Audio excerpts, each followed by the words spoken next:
America's one terrible pilot. How was the war on terror won? America was targeted for attack. Investigate this act of war responsible for these attacks on our freedom. One terrible pilot. Hello, I'm Barrie Zwicker, journalist and media critic. Welcome to The Great Conspiracy, the 9/11 news special you never saw. On this program, we ask questions the 9/11 Commission and the media never asked. We introduce experts you've never seen before and provide background you never get. We recommend books, magazines, videos, and DVDs you've probably never heard of. And websites the media keep under wraps. We avoid thought stoppers such as anti-American and conspiracy theorists and that new word believed to be linked to Al-Qaeda. U.S. President Franklin Delano Roosevelt declared, "The greatest thing we have to fear is fear itself." And indeed, fear may well be the greatest single human motivator. It can serve us and it can save us, but ill-founded fear, that's another story. For instance, before we commit to a war based on a threat we're told to fear, before we commit our children's blood and billions of dollars to that war, we'd better be sure the threat is real, that a clear and present danger exists, because war itself is to be feared. U.S. President Franklin Delano Roosevelt fought fear. Today's leaders traffic in it, chiefly the fear of terrorism. That's it. Not global warming, not the end of oil, not domestic and worldwide injustice, not rampant militarism, not war itself, or even war without end. Just terrorism. The words are hypnotically repeated. Terrorism, terrorist, terrorist threat, and of course, believed to be linked to Al-Qaeda. These words appear in millions of newspaper and magazine headlines and are embedded by the billions in stories. But it's the so-called war on terrorism that's in our faces practically 24/7 as the inescapable focus of our existence and the justification for great sacrifice. One day, our grandchildren will look back on this time and ask, how was the war on terror won? And we will tell them about the brave men and women who gave their lives so that we could live in freedom. Some would have it that our support for this new quasi-religion, the so-called war on terrorism, is the measure of our commitment to country and civilization. This program explores interwoven fictions that make up the fabric of the so-called war on terrorism. It explores the promiscuous issuing of terror alerts.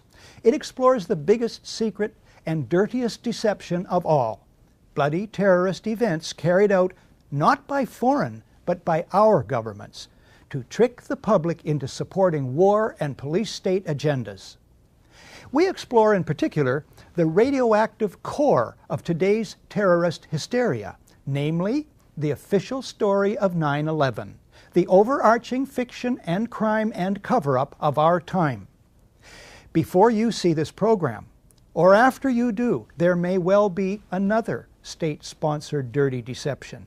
If there is, and if the information in this program helps you to see it for what it is, it will have been worthwhile.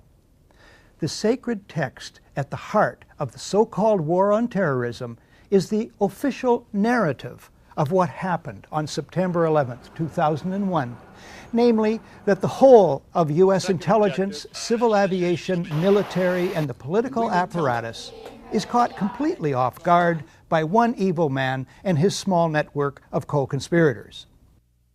America was targeted for attack because we're the brightest beacon for freedom and opportunity in the world, and no one will keep that light from shining.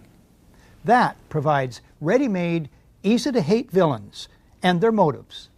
They hate our freedoms, George Bush repeats over and over. But the official story just doesn't make sense, as we will show. It's exploited as planned by its creators, the government. But final responsibility for the unbelievable story living on to the extent it does in the public mind lies with the vast majority of my colleagues in the mainstream media. If they ever start to do their job properly and examine it skeptically, the official story will crumble into dust finer than that of the Twin Towers. Now, absolutely no one disagrees that 9/11 was a conspiracy. Conspiracy is at the heart of the official story, after all. A conspiracy perpetrated, allegedly, by Osama bin Laden. But what if the conspiracy were hatched not in a cave in Afghanistan, but in Washington, D.C., at the highest levels of the U.S. government? What if the public found out the official story is a big lie? How might that change plans for endless war?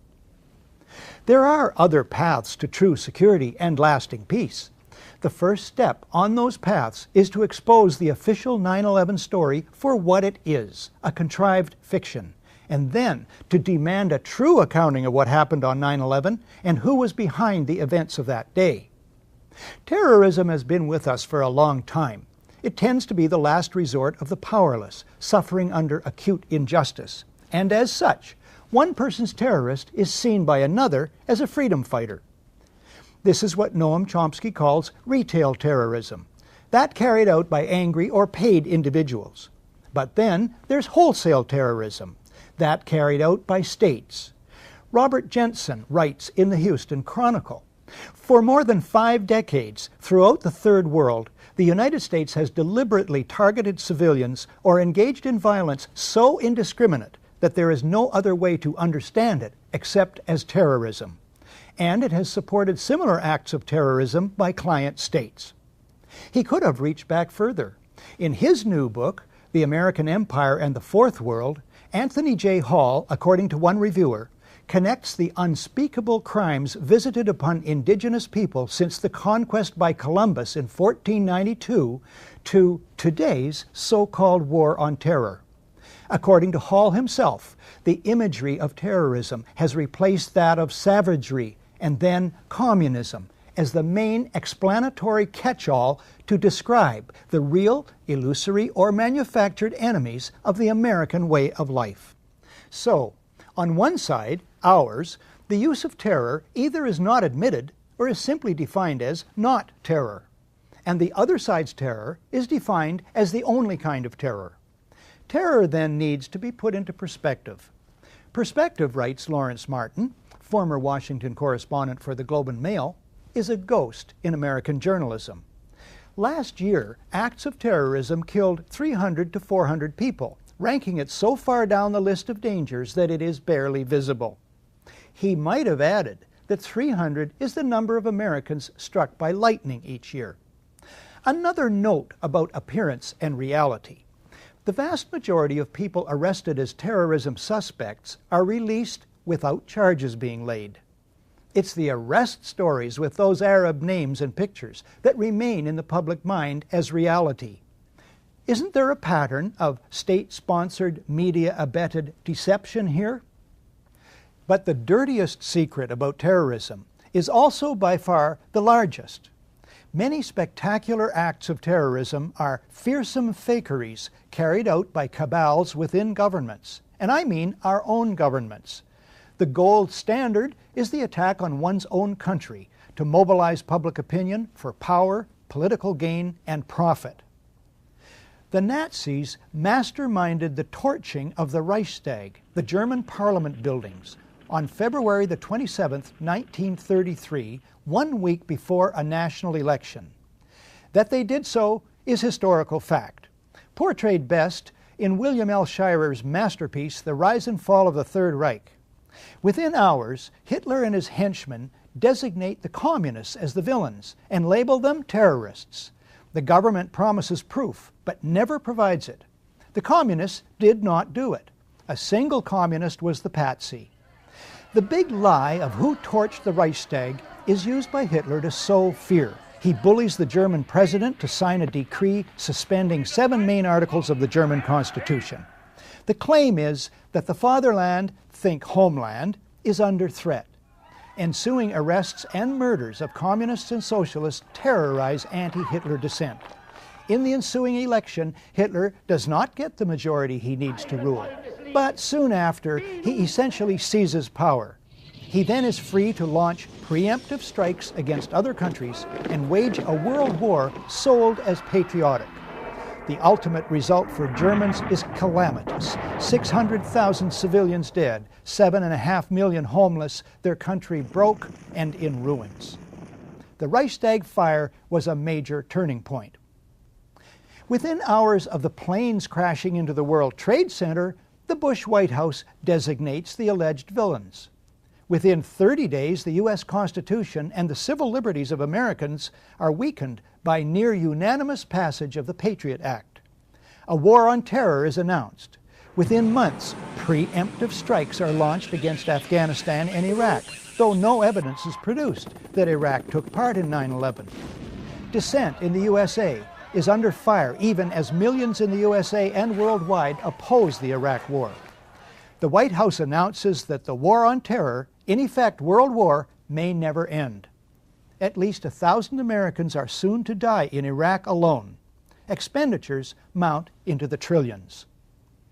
The so-called war on terrorism justifies the mounting deaths of U.S. soldiers and civilians in Iraq and elsewhere, justifies the little publicized construction of giant new U.S. military bases overseas, and is the basis for the doctrine of preemptive war, contrary to international law and basic morality. It's responsible for grotesquely ballooning deficits to pay for all this, debts being passed on to coming generations, and plans for even more expenditures on terror-fighting bureaucracies. The so-called war on terror is cited as the ultimate basis for sharp increases in domestic spying and reduction in freedoms and civil liberties at home and attempts to criminalize dissent.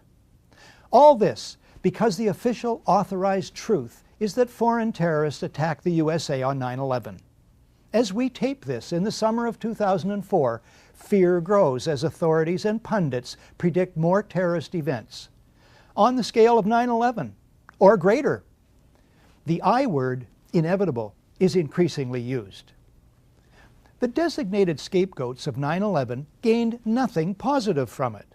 On the other hand, even the hardliners in Washington themselves agree 9/11 boosted their agenda. Who benefits from more of the same? The fear campaign, always resting on the official 9/11 story, looks deliberate. Again, what if the official story of 9/11 is a big lie? You probably don't know, if you're trapped inside the cocoon spun by the North American media industry, that there is in fact widespread skepticism about who was behind 9/11. 30% of Germans, according to reliable polls, think the U.S. government had a hand in it. They remember that big Reichstag deception.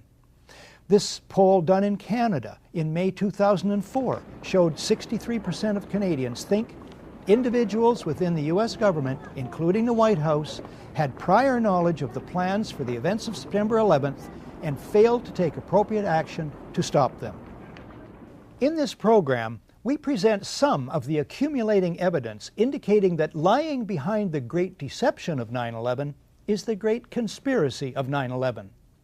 But first, more historical context. When we come back, 3 true stories of fake attacks on America. Let's find out about despotism. This man makes it his job to study these things. Well, for one thing, avoid the comfortable idea that the mere form of government can of itself safeguard a nation against despotism. Welcome back to The Great Conspiracy, the 9/11 news special you never saw. If 9/11 is a big lie, a fake attack, an inside job, is it unique? No, quite the reverse. Most war-triggering incidents are great deceptions. The Mexican-American War, the Spanish-American War, the attack on Pearl Harbor, all involved secretly contrived attacks on Americans planned or encouraged by American presidents. The Vietnam War and Desert Storm in 1991 also were triggered by deceptions involving U.S. presidents. If 9/11 is not such a deception, it's an exception to the rule. Most people want peace most of the time. That's a problem for rulers bent on war. History teaches that rulers arranging for their country to be attacked, or appear to be attacked, is the fastest method for these rulers to get their way when they want war. Consider only 3 cases, starting with this book, Body of Secrets. Author James Bamford is a former Washington investigative producer for ABC's World News Tonight with Peter Jennings. I learned of this book on ABC's website. Bamford's information comes from interviews with, for instance, the former dean of the U.S. intelligence community, and from government documents. It takes 80 pages to list Bamford's more than 600 information sources. Here's the story. It's 1962. John F. Kennedy is U.S. President, Robert McNamara is Secretary of Defense, and Admiral Lyman Lemnitzer heads the U.S. Joint Chiefs of Staff. The CIA fails in its illegal Bay of Pigs invasion of Cuba. JFK decides, Bamford writes, to back away from military solutions to the Cuban problem. But Lemnitzer, the CIA, and others at the top remain obsessed with Cuba. Writes Bamford, as the Kennedy brothers appeared to suddenly go soft on Cuba, Lemnitzer could see his opportunity to invade quickly slipping away. Attempts to provoke the Cuban public to revolt seemed dead. Lemnitzer and the other chiefs knew there was only one option left that would ensure their war. They would have to trick the American public and world opinion. Lemnitzer comes up with Operation Northwoods. We could blow up a U.S. ship in Guantanamo Bay and blame Cuba. Casualty lists in U.S. newspapers would cause a helpful wave of national indignation. We could develop a communist Cuban terror campaign in the Miami area, in other Florida cities, and even in Washington. An elaborate variation. Create an exact duplicate for a civil registered aircraft. At a designated time, the duplicate would be loaded with selected passengers, all boarded under carefully prepared aliases.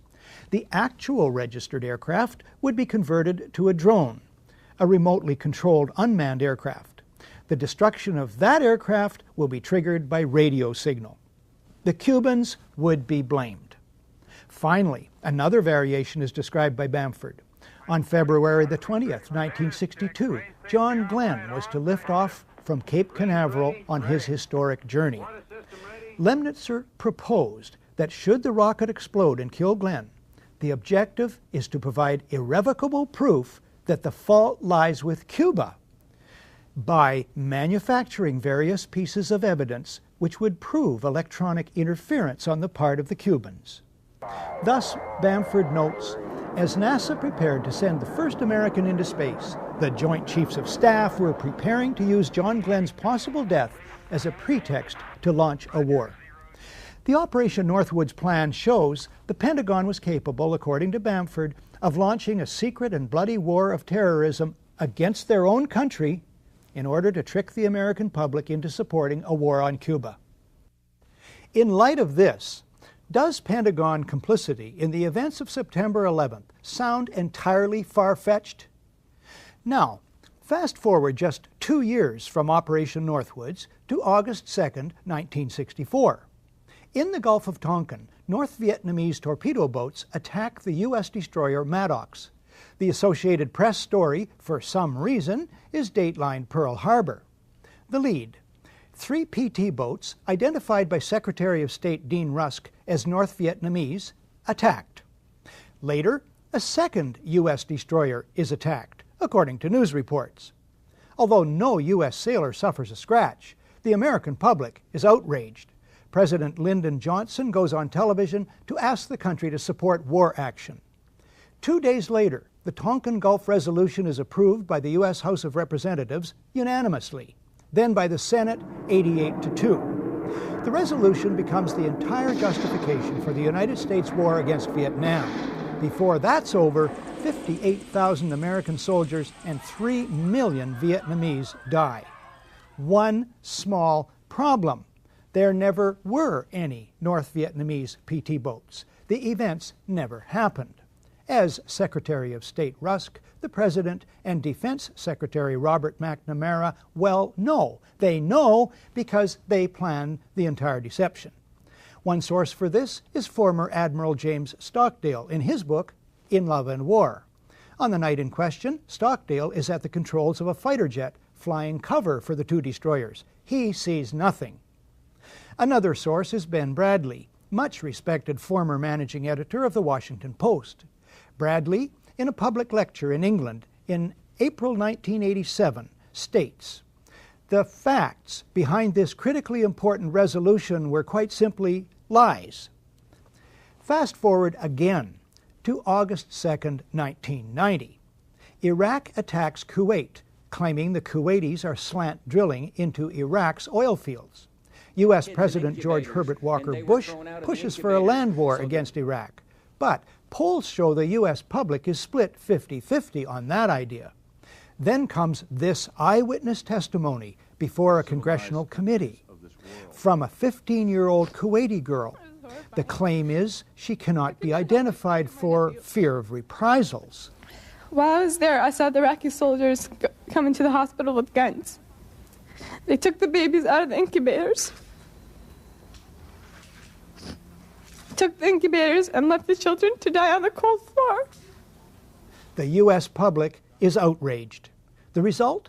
Support for land war zooms. It's a turning point. Desert Storm is launched. 135,000 Iraqis are killed. An estimated 1 million Iraqis, many of them children and old people, then die as a result of 10 years of sanctions. One small problem. There never were any incubator baby deaths, not one.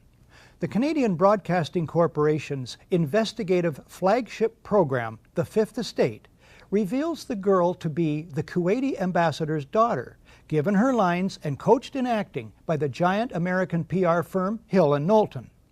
It's one phase in a $10 million joint U.S.-Kuwaiti campaign of deception. This man is lying. I myself buried 14 newborn babies that had been taken from their incubators. This man is lying. And they had kids in incubators, and they were thrown out of the incubators so that Kuwait could be systematically dismantled. There were a lot of people who participated in a conspiracy. Yes, an out-and-out conspiracy of fake organizations, false documents, fraud, and disinformation. So, if a new man named Bush is in the White House and helps engineer a brazen deception in order to achieve global geopolitical goals as well as domestic and personal ones, it wouldn't be a first, would it? After a short break, a detailed look at the events of September 11th, 2001. Today, democracy can ebb away in communities whose citizens allow power to become concentrated in the hands of bosses. What I say goes, see? I'm the law around here. The test of despotic power is that it can disregard the will of the people. Welcome back to The Great Conspiracy, the 9/11 news special you never saw. The events of 9/11 begin with aircraft going wildly off course. Incredibly, despite radar tracking for almost 2 hours, the whole of the mighty U.S. Air Force goes AWOL that morning. It's a mind-bending anomaly. Not a single U.S. Air Force interceptor turns a wheel until it's too late. There are no jets at all. It's a matter of historical record. That could happen only two ways. Either it was staggering multiple simultaneous coincidental incompetence at all levels in many agencies defying known laws of averages, a 54 million to 1 chance, which is the 9/11 Commission official story. There's another explanation. The U.S. Air Force is neutralized by design. The evidence indicates this is about a 1-to-1 chance. Standard procedures for dealing with aviation emergencies of all kinds have been in place and have worked for years. David Ray Griffin is the author of The New Pearl Harbor, the most widely respected critique of the official story of 9/11. He quotes the Federal Aviation Authority's Aeronautical Information Manual, Official Guide to Basic Flight Information and Air Traffic Control, ATC, procedures. It states, if you are in doubt that a situation constitutes an emergency or potential emergency, handle it as though it were an emergency. As for the military, the guiding document is ACC 113-SAOC, Volume 3, U.S. Air Defense Command and Control Operations. At the top of the first page, it reads, "Compliance with this order is mandatory." The first paragraph reads, in part, "The ADC, Air Defense Command, is to provide North American Aerospace Defense Command with the means to detect, monitor, identify, intercept, report, and if necessary, destroy any airborne object that may pose a threat to North America in the fulfillment of the Tactical Threat Warning Attack Assessment and to provide such information to collateral missions of NORAD." Michael Rupert, a former Los Angeles Police Department detective, was the first major 9/11 skeptic and researcher in the world and remains one of the foremost. He was one of 40 experts on 9/11 who testified at the 6-day International Citizens Inquiry into 9/11, held in Toronto in May of 2004. I helped organize that event. At the inquiry, Michael Rupert addresses the absence of jet interceptors, but the unlikelihood of a simple stand-down order, and asks, what if they were so confused and had been so deliberately confused that they couldn't respond? Michael Rupert is standing by at his office in Sherman Oaks, California. Michael, thanks for this. What is the reason for the failure of U.S. military jets to show up in a timely fashion on 9/11? Well, the simple fact is, Barry, that they didn't know where to go. The reason that they didn't know where to go was because a number of conflicting and overlapping war game exercises were taking place, one of which, Northern Vigilance, had pulled a significant number of North American fighter aircraft into Canada and Western Alaska and Northern Alaska in a mock Cold War hijack exercise. There was another drill, Vigilant Guardian, which was a hijack exercise, a command post exercise, but it involved the insertion of false radar blips onto radar screens in the Northeast Air Defense Sector.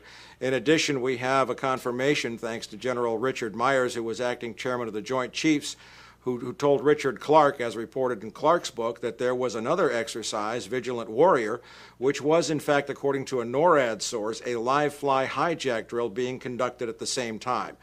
With only 8 available fighter aircraft, and they have to be dispatched in pairs, they were dealing with as many as 22 possible hijacks on the day of 9/11, and they couldn't separate the war game exercises from the actual hijacks. But this was done deliberately, though.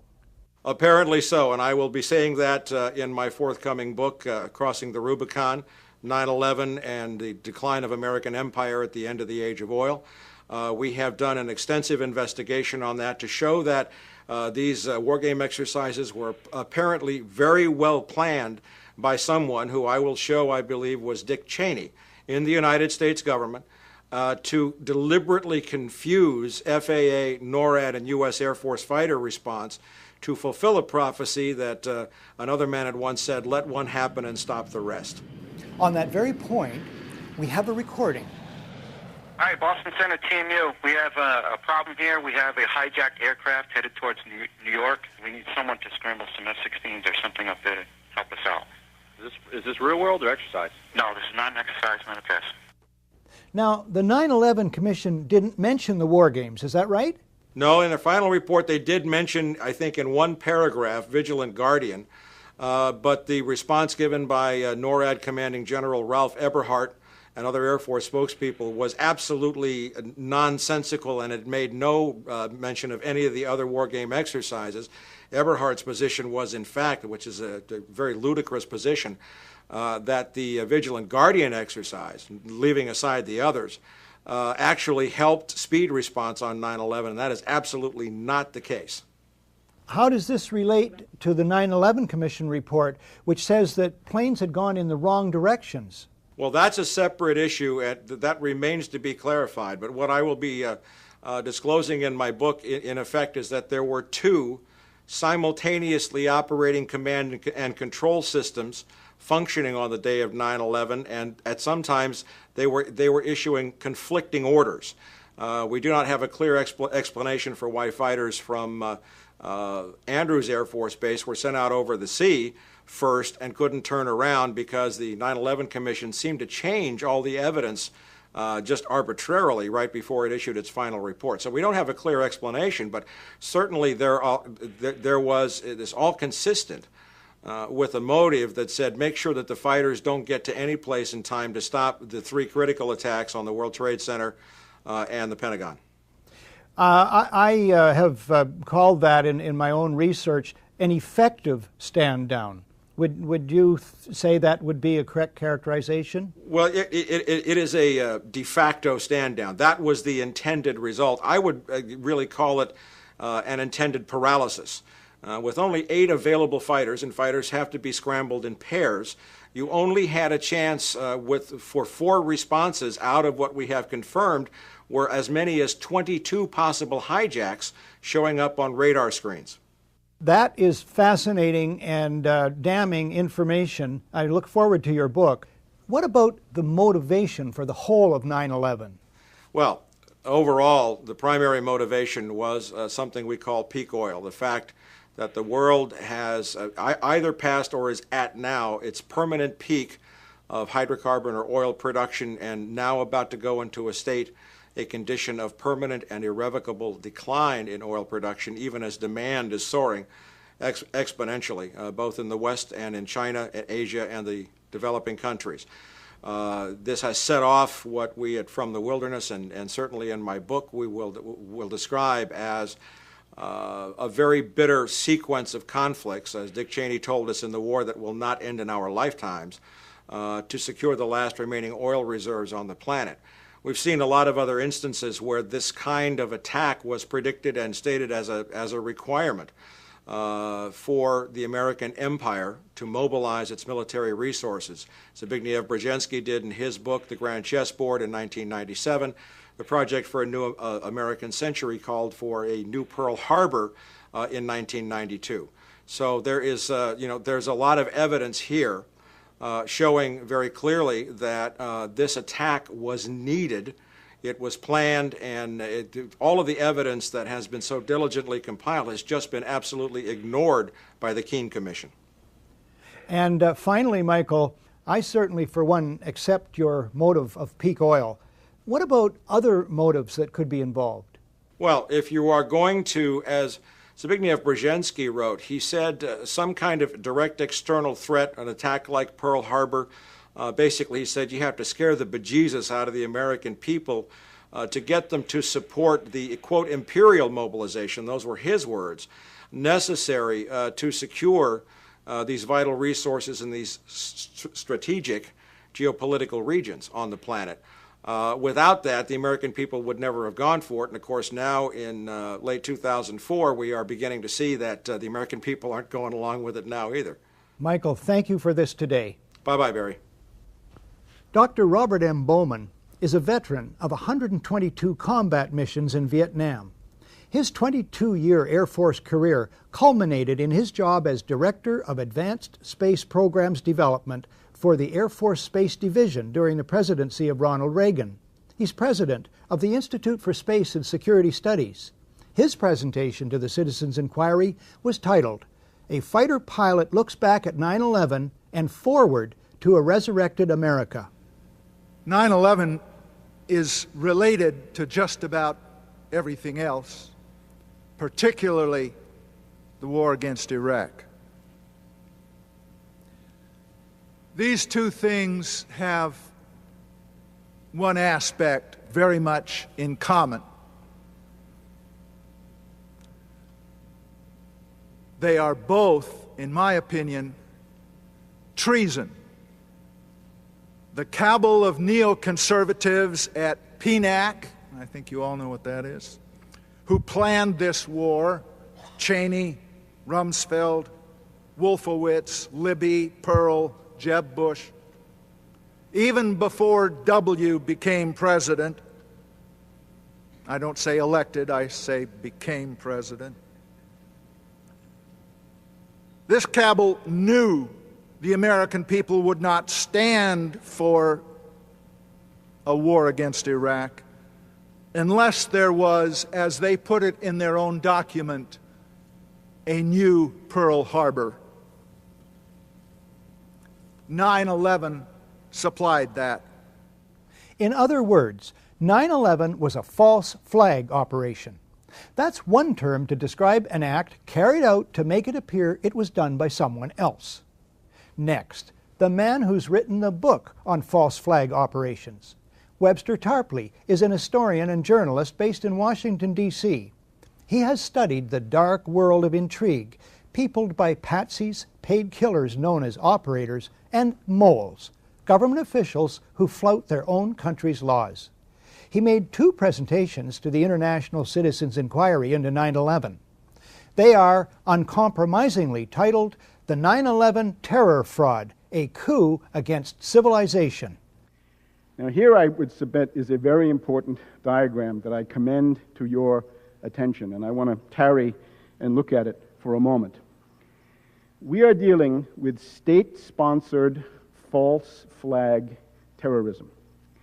I don't mean state-sponsored in the sense that it has to be sponsored by the entire command structure of the country in question, but that it is carried forward by a private network ensconced and infesting decisive nodal points in the state apparatus of that country. I'll try to show you what I mean. Here we have to distinguish a world of patsies, the people that you hear about. I'll try to show you some of this in detail. The people we can call the dupes, the useful idiots, the fanatics, the police agents, the double agents, the provocateurs, in short, the Oswalds, the fall guys. Lee Harvey Oswald, I'm just a patsy, direct quote. That's one group. The moles. This is the group of government officials, the network of government officials whose loyalty is not to the command structure, the Constitution, or their country in some diffuse sense, but rather their loyalty goes to a private intelligence network, a private clique, faction, a group of putschists, if you will, people trying to have a coup d'etat. You also have to distinguish the professional killers. These are the cold-blooded technicians of murder. This is the sort of area where you see retired veterans of the Special Forces, the Delta Force, the CIA Operations Directorate, and so on down the line. The old boys. At the end of the 80s and the beginning of the 90s, the term for this group in Washington was the asteroids. Finally, the corporate media. They are the indispensable ingredient, because without them, you can't have anything. You have to have mass propaganda to accredit and spread and pound the official version of the events into the minds of people, and to smooth over the inevitable absurdities, contradictions, impossibilities, and so forth of the official story. Mass brainwashing in the Anglo-American tradition is what they propose. You're watching The Great Conspiracy, the 9/11 news special you never saw. When we come back, the classic question. What did the president know about 9/11, and when did he know it? When a competent observer looks for signs of despotism in a community, he looks beyond fine words and noble phrases. One nation, indivisible, with liberty and justice for all.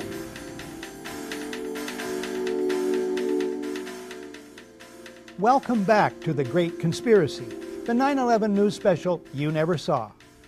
What did George Bush know about the events of 9/11, and when did he know them? I'm not asking what George Bush, or Bill Clinton for that matter, knows or should have known in the weeks or years before based on this or that so-called intelligence report that he sees or should have seen about vague or not so vague alleged terrorist threats. No, my questions are much more restricted. I'm asking what specific advance information George W. Bush has about the first plane hitting the World Trade Center before it strikes. How does he get that information, and from whom? Why does he act as if he has far less information than the record shows he must have had? Initial news reports show the president informed of the gravity of the situation that morning. That famous whisper in the ear must be put into context. It takes place at 9:05. That's 1 hour and 5 minutes after the first hijacking. 45 minutes after the FAA is aware of multiple errant airliners, 20 minutes after the first aircraft smashes into the Trade Center, 18 minutes after CNN breaks into regular programming. In other words, a torrent of hot water churns under the bridge before whisper time. Researchers Jared Israel and Ilarion Bykov of EmperorsClothes.com write shortly after 9/11. The President of the United States travels with an entire staff, including the Secret Service, which is responsible for his safety. The members of this support team have the best communications equipment in the world. They maintain contact with, or can easily reach, Bush's cabinet, the National Military Command Center in the Pentagon, the FAA. Information concerning these alarming events must be shared with the President by his staff, otherwise they would be derelict in their duties. Not surprising then, this report by ABC's John Cochran, traveling with the President, here speaking to Peter Jennings, not long after the President left his hotel.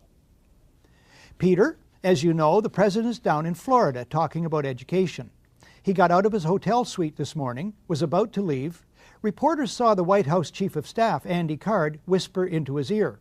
The reporter said to the President, "Do you know what's going on in New York?" He said he did, and he said he will have something about it later. His first event is in about half an hour at an elementary school in Sarasota, Florida. Something is very odd about the President's behavior. The President is aware, by his own words, that something serious is happening in New York. He additionally has to be aware of a great deal more about the situation. You have John Ashcroft later in the day at a press conference. Immediately after the first report of a plane crashing into the World Trade Towers, numerous federal agencies coordinating with the White House mobilized their resources. You have Vice President Dick Cheney, September 16th on NBC's Meet the Press. He tells host Tim Russert, the Secret Service has an arrangement with the FAA. They had open lines after the World Trade Center was... Then he stops himself. You have Laura Brown of the FAA. She attends hearings of the 9/11 Commission that bear on the aviation aspects of the day. Embarrassed by previous non-forthcoming testimony about the FAA's role, she sends an email in May of 2003 to members of the media whose business cards she had collected. Within minutes after the first aircraft hit the World Trade Center, she states in her email, the FAA immediately established several phone bridges that included FAA field facilities, the FAA Command Center, FAA Headquarters, DOD, the Secret Service, and other government agencies. The U.S. Air Force liaison to the FAA immediately joined the FAA Headquarters phone bridge and established contact with NORAD on a separate line. The FAA shared real-time information on the phone bridges about the unfolding events, including information about loss of communication with aircraft, loss of transponder signals, unauthorized changes in course, and other actions being taken by all the flights of interest, including Flight 77.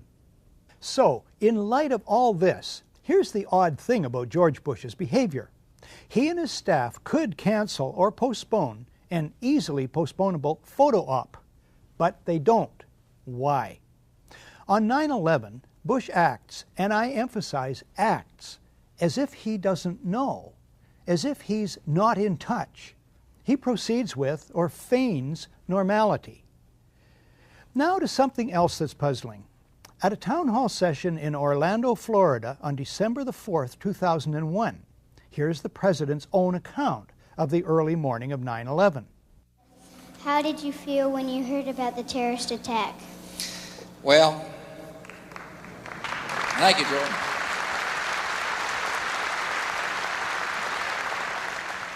Well, Jordan, you're not going to believe what state I was in when I heard about the terrorist attack. I was in Florida. And my chief of staff, Andy Card, well, actually, I was in a classroom talking about a reading program that works. And I was sitting outside the classroom waiting to go in, and I saw an airplane hit the tower of a TV. You know, the TV was obviously on. The President tells us he sees, on an ordinary TV set outside a school classroom, the first plane hit the World Trade Center. He gives the oddly reinforcing detail that, quote, the TV was obviously on, unquote. He continues. I used to fly myself, and I said, well, there's one terrible pilot. And I said it must have been a horrible accident. But I was whisked off there. I didn't have much time to think about it. Didn't have time to think about it.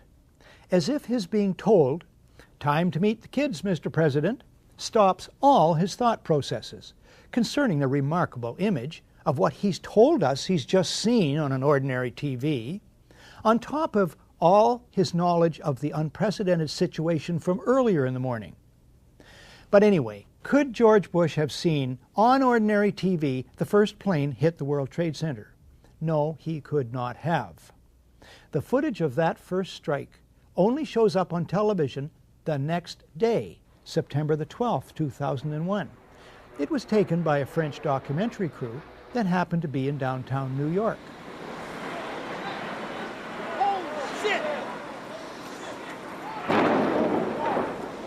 The Orlando Town Hall session takes place 7 weeks after 9/11, so it can be suggested Bush confuses the second plane with the first. But how to explain this? We've all seen Andy Card do that. None of this can ever be retracted. It is an interlocking historical record. Why go on at length about this? Because it may one day become the basis for criminal court proceedings. When we come back, is George Bush one of a group of conspirators involved with the attack?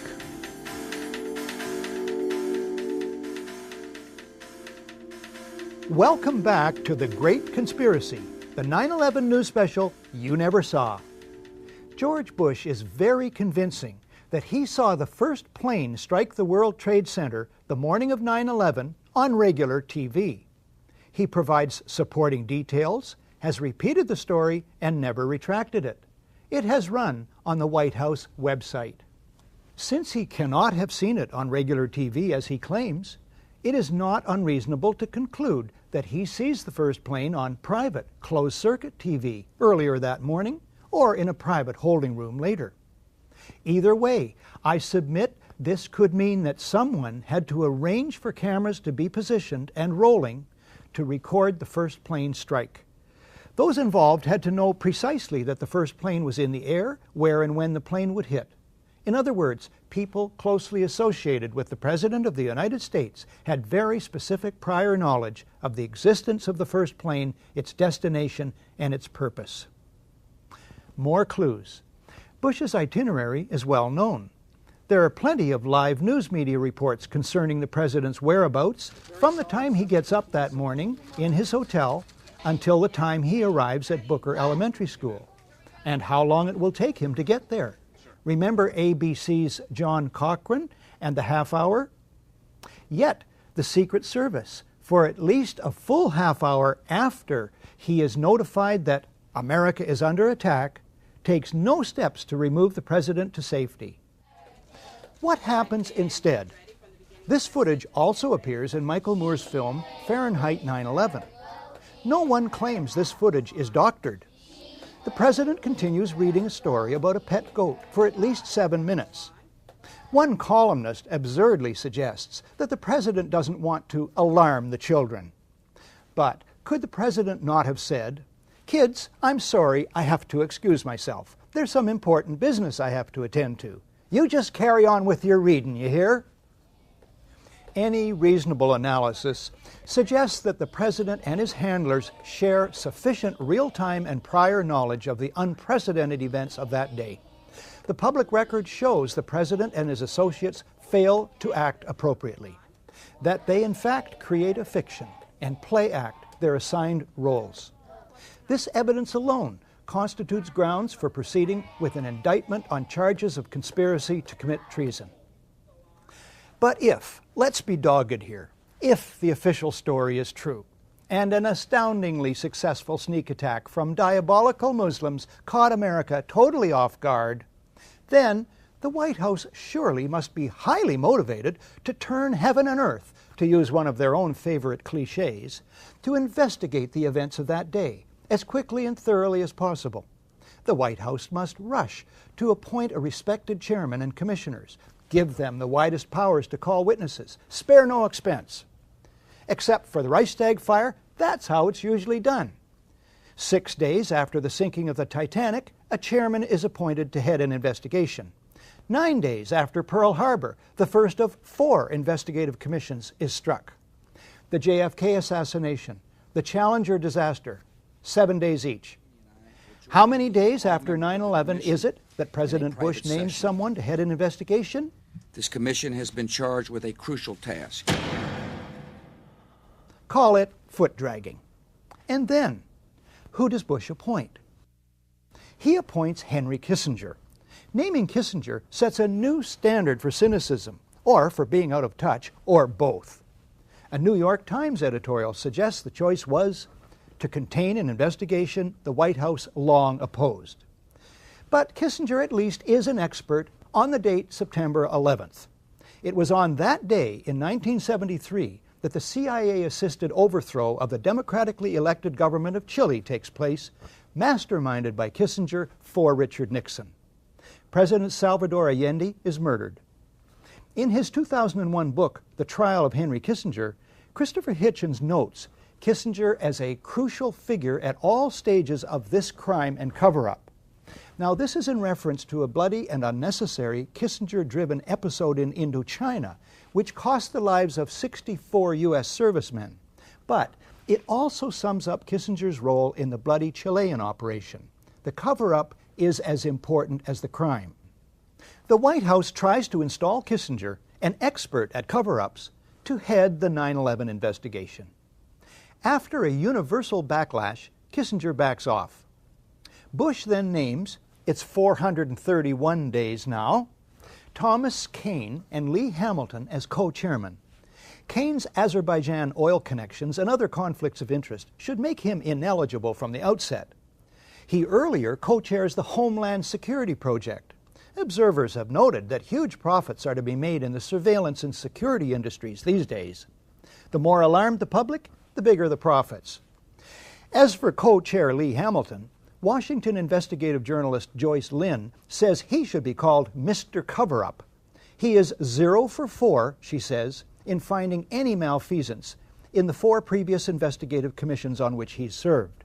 These include the Iran-Contra affair and the October surprise, which denied Jimmy Carter the presidency. The White House chooses all the commissioners. Lynn calls them key insiders rife with conflicts of interest. The White House brazenly appoints as the executive director one Dr. Philip Zelikow, a right-wing Republican hawk deeply involved in the Bush circle, a member of the Bush-Cheney transition team, and a National Security Council advisor with Condoleezza Rice under Bush 1. The editor of Vanity Fair, Graydon Carter, sums it up. The Bush White House did everything in its power to derail an open inquiry. Then, when faced with its inevitability, the President and his aides sought to limit its scope, its access, and its funding. The Commission's full title is the National Commission on Terrorist Attacks upon the United States. Reflecting extreme laziness in research and wording, the mainstream media keep referring to it as the Independent 9/11 Commission. This commission was about as independent from White House control and manipulation as the abused prisoners at Abu Ghraib were from their jailers. Mandate. The commission itself says, we're not out to blame anyone. In other words, accountability is not part of the mandate. Budget. In January 2003, the Bush administration allots the commission $3 million. This compares to $5 million for a 1996 commission that looked into casino gambling, and $50 million each for the inquiries into the Columbia shuttle explosion and the Clintons' failed Whitewater deal. The dollar amount is later grudgingly raised but never exceeds $15 million. The White House releases only 25% of 11,000 documents requested. It blacks out portions of the released documents, resists requests that the administration officials testify under oath, and tries to rush the commission's deadline. After a cat-and-mouse game, Bush and Cheney meet the commission. But it is behind closed doors. They refuse to testify under oath. No tape recorders are allowed. No transcript is allowed. Bush makes no opening statement, and those taking notes must submit them to security personnel. All of this is what is called in law guilty demeanor. The behavior of the White House in relation to the Commission from start to finish only makes sense if the official story is a lie and the truth needs to be kept secret. The term whitewash doesn't do justice to the report of the 9/11 Commission. Omission-riddled, inventive cover-up, maybe? The Commission finds that the ultimate reason the events of 9/11 took place was a failure of imagination. They ought to know. Imagination was something the Commission had in abundance. The Commission imagines U.S. intelligence received insufficient specific warnings of an impending event. Even though CIA head George Tenet says in an unguarded moment that the system was blinking red, the Commission imagines there's nothing to go with. When we return, an American researcher on the number of published warnings. A community rates low on an information scale when the press, radio, and other channels of communication are controlled by only a few people.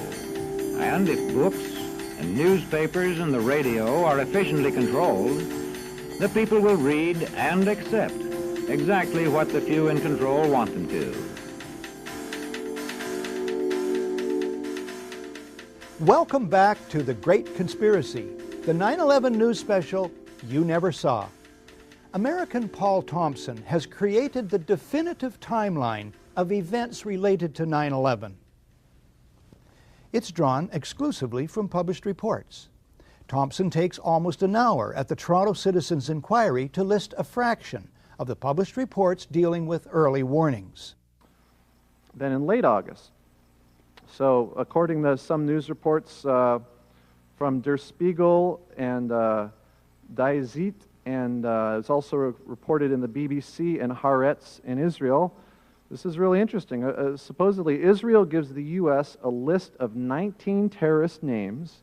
So there are 19 people on the flight, and here they're giving 19 names. We don't know if they're the exact same list. But we do know, according to these reports, that 4 of the names are the same, including Nawaf al-Hazmi, Khalid al-Midar, Marwan al-Shihi, and Mohammed Atta. So these are like the big leaders of the 9/11 attack, and here Israel is saying that these people are inside the United States and planning an imminent attack. Then early September, Egypt warns the U.S., saying that Al-Qaeda is in the advanced stages of a, quote, significant operation, unquote, against an American target, probably within the U.S. So, you know, just as an aside, remember that virtually every one of these things I've been talking about is talking about an attack inside the U.S. Remember that George Tenet said that all the information they had pointed to an attack overseas. In the context of this program, it's important to note these warnings are from individuals, agencies, and whole governments who are obviously not in on the plot. It should be observed that in the main, the controversies over who knew what and when about the attacks are diversionary mini-dramas that reinforce the official fiction.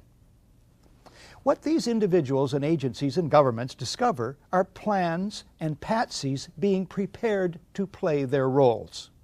Even if it's the most charitable explanation, and we say it was only incompetence, that incompetence was so severe.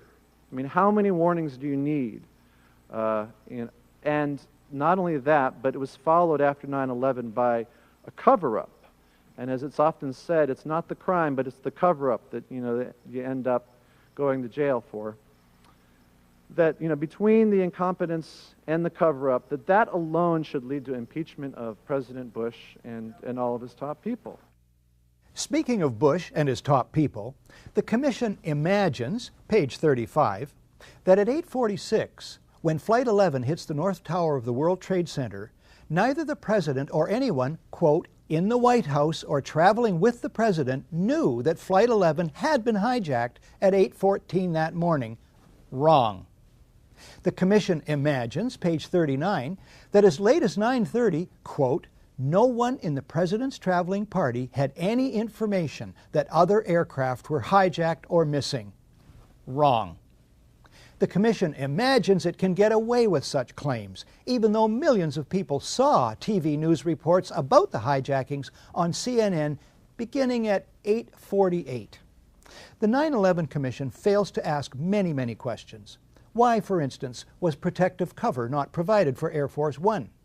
The Commission makes no mention of the extensive connections between the Bush and bin Laden families.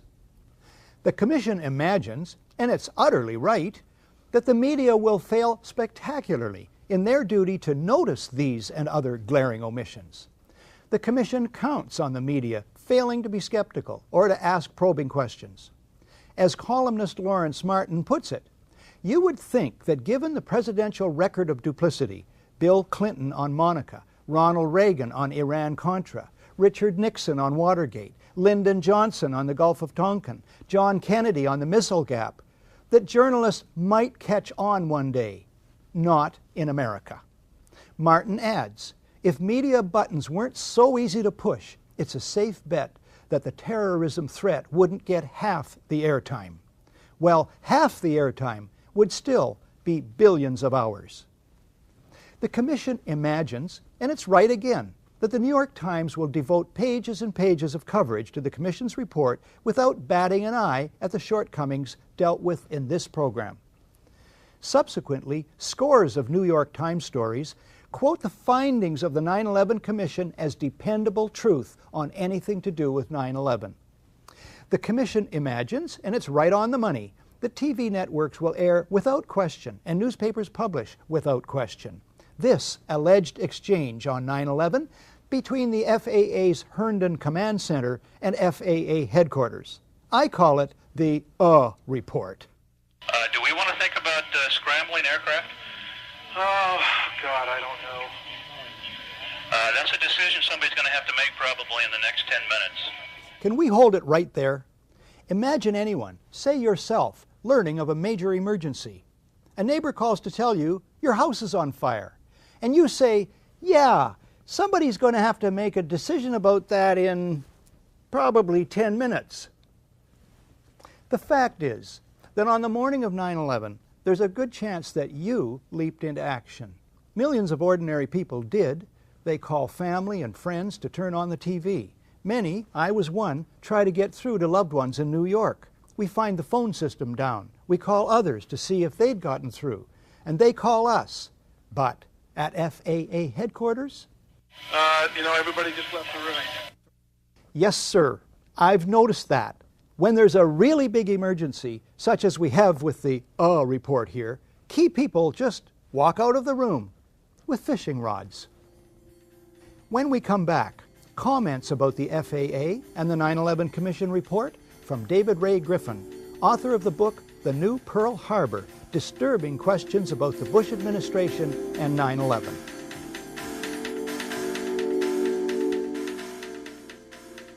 Welcome back. David Ray Griffin's book, The New Pearl Harbor, is widely admired as the definitive critique of the official story of 9/11. Griffin has gone on to draft a critique of the report of the 9/11 Commission. Griffin concludes that the Commission sets up the FAA as the fall guy to protect the U.S. military and thereby the Bush administration. In one case, the Commission claims officials at FAA headquarters had to debate whether the report of a hijacked airliner with a bomb aboard was enough to justify bothering the military. The Commission, says Griffin, portrays most FAA personnel as hopeless bunglers. In fact, in Griffin's words, guilty of criminal negligence of the most extreme sort. Yet, this is the same Commission that says it cannot find any particular people deserving of blame. A remarkable contradiction. Another one. The Commission itself points out the FAA did have one truly unprecedented task to perform that day.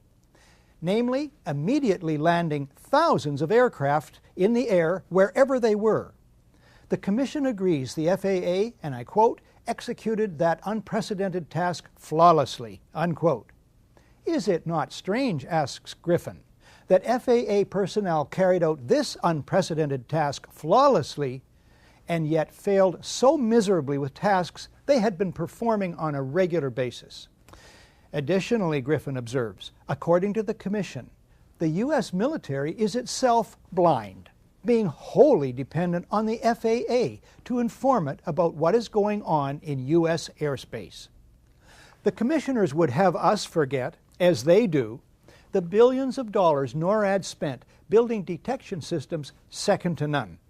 As Thierry Meyssan writes in his book, Pentagate, the military in fact possess several very sophisticated radar monitoring systems, incomparable with the civilian systems. The website for one of these systems, called PAVE-PAWS, states it is capable of detecting and monitoring a great number of targets that would be consistent with a massive submarine-launched ballistic missile, or SLBM, attack. Are we to believe, Griffin asks, that our military's radar systems, which could simultaneously track dozens of missiles, could not track a single airliner headed for New York City? Griffin and others list several serious matters in which the 9/11 Commission shows no interest. They include the puzzling nature of the collapse of the Twin Towers. Jet fuel cannot burn hot enough to melt structural steel. Why surface-to-air missiles at the Pentagon were not triggered to protect the building. The question of what hit the Pentagon. The hole in the building was much smaller than a 757 would make. The connections between the Bush and bin Laden families. And the startling case of World Trade Center Building Number 7. This and other overwhelming evidence ignored or explained away by the 9/11 Commission, which should be called the 9/11 Cover-Up Commission, suggests 9/11 is planned and executed at the highest levels of the U.S. government. People forget what immense powers and resources governments and shadow governments have to organize covert operations, fabricate false evidence, destroy real evidence, issue misleading statements, organize cover-ups, and generally make things happen through deploying agents, career inducements, bribery, and threats, subtle or otherwise. Governments have the powers to kill, maim, and imprison, and they use them. One example, it's the endless arrests of suspected terrorists, the vast majority eventually released without any charges being laid. On any other subject, this would create a huge outcry. And of course, governments have the powers of propaganda, PR spin, news management, and, not least, secrecy. In the face, though, even of this overwhelming evidence, people still find reasons to remain blind to the possibility that 9/11 was an inside job. They say a conspiracy this large could not be kept secret, but most large covert operations are kept secret. People say they, meaning the Bush administration, wouldn't dare, for fear they'd be found out. As for being found out by the media, well, what's to fear so far? Upholding the U.S. Constitution obligates one to guard against enemies, foreign and domestic. The founders of the country included that for good reason. They knew that for centuries governments have turned toxic. The price of freedom is eternal vigilance, and not just from outside threats. The trumpeting of outside threats, in fact, is the commonest ploy used by internal rogues. Today's media feast on, profit from, and join in the trumpeting of outside threats and the demonization of designated villains. We expect more of the media than we've been getting. We expect them to remember something of history, to be watchdogs for democracy, and to have some backbone.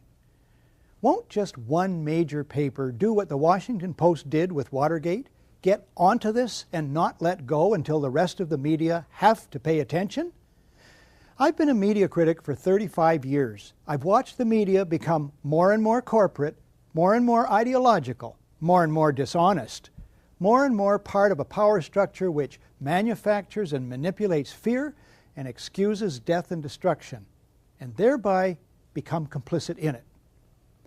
But I've also learned a big lesson, belatedly, and that is that too many of us want to be shielded from troublesome truth, want our inner child to be reassured, want, in short, to be lied to. With knowledge comes responsibility. We, who are finding the scales falling from our eyes, must also find the courage to make our media and government accountable. Many peaceful means for doing this still exist. This is Barrie Zwicker, signing off for The Great Conspiracy, the 9/11 news special you never saw, but that I still live in hopes that you will.